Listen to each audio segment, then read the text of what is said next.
ndakazobva pasina kupiwa mari ka mai mambo tatotomhanya manyira program yenyu maita kunovhotesa uku munodii hapana problem rikidza saka kule unowandipa kamushonga ati handike madzimai vambona kuti wambosuka mukati nekuita seizei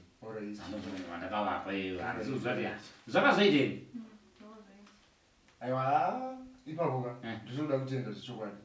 because ndinoona naiko zvino manjeka kurutsa kurararara handanzwana nekubika urambiro ubika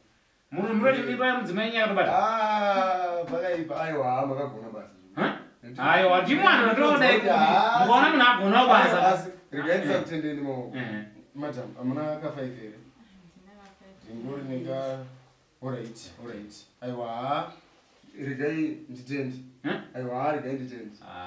aiwa shuwa kutenda mwana mwagona aiwa mwagona achi kamushonga kamakavapa ikapa aiwa kakashanda arimo mwana uyu munoona mai nemushonga uyo aiwa varutenda vane mimba dzakabata asi dzakabata zvokuti handiti ndoramba ndichipa madzimai chimushonga ichocho chimushonga ichocho chimushonga ichocho ndakanyipiwa magoko apa